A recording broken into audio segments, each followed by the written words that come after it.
Canım gel. Gel şöyle dön. Dön baba gel. Şuraya. Şöyle. İmzalayı biliyor musun amcam?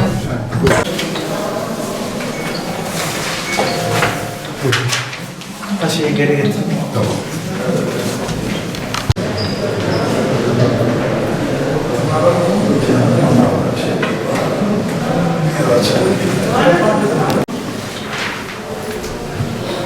Ahlan.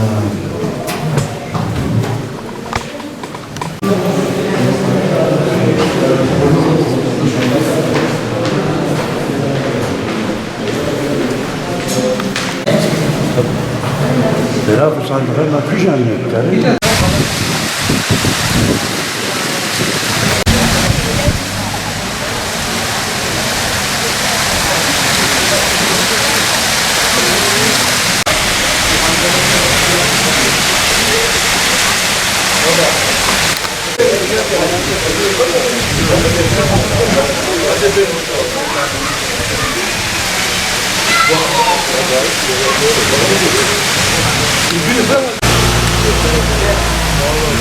Hocam rahat yürüsün. Gelsin. Ben sana böyle çıkartayım.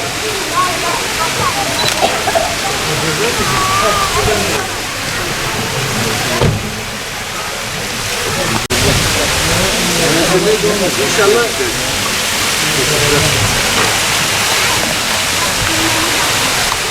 Buyurun efendim. Yok. Erkin nasıl ayarlayacaklar tek sandığa olmaz.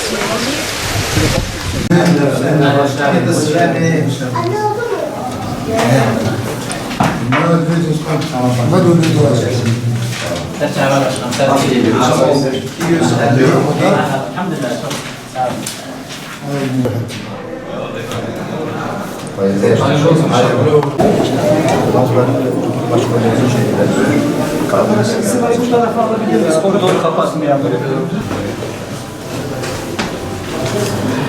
Nasıl gidiyor? İnşallah bir sıkıntı yok. Siz sandık görevlerine önemli işler düşüyor. Yani yarınlarımızın geleceğimiz içindir. Yani amacımız huzur ve sükunetin temin devam etmesi içindir. İnşallah temennimiz gerçekleşir. İnşallah.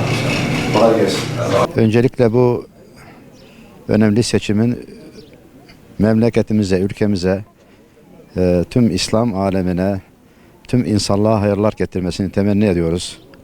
Önemli bir seçim süreci, huzur ve sükunetin sağlanması, birlik ve beraberliğin temini için umarım halkımız üzerine düşen görevi hakkıyla yerine getirecektir.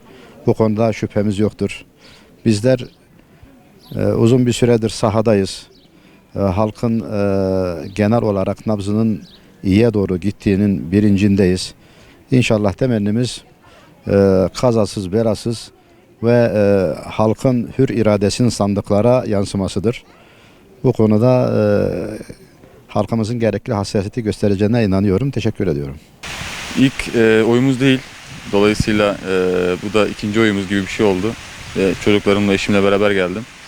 İlk oyumuzu sabahın erken saatlerinde kullandık. Ülkenin refahı için, en önemlisi milletimiz için, vatanımız için kime verdiğimiz de bellidir zaten. İnşallah yarından itibaren ülke olarak güzel bir şekilde kutlamaları yapacağız. Şimdi diğer seçimlere istinaden bu seçim bizim herkes için daha önemli, ülkem için daha önemli. Dolayısıyla geleceğim için de daha önemli olduğu için buradan da bütün oy kullananlara seslenmek istiyorum. Oyunuzu mantıklı ve ülkenin refahı için olması gereken kişiye vermenizi istiyorum. Kesinlikle herkes sandığa gitsin, bir oy bir oydur. İnşallah bundan sonraki süreçte ülkem her zaman için daha güzel kulvarlarda yarışacaktır ve dünyaya en önemli şekilde bayrağımız dalgalanacak. Devletimle, milletimle herkese kafa tutmaya devam edeceğiz. Evet, hayırlı olsun. Allah razı olsun. Milletimize, vatanımıza hayırlı olsun diyelim.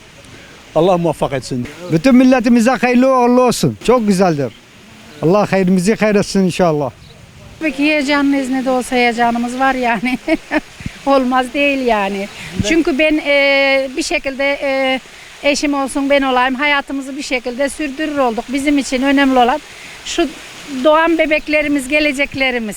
Geleceğimiz çocuklarım, benim torunlarım, evladım, oğlum. Geleceğimiz için, çocuklarımız için. İnşallah hayırlı olsun. Dileğim, temennim evlatlarımız için yani her konuda hayırlı olmalarını diliyorum. Herkesin evladına.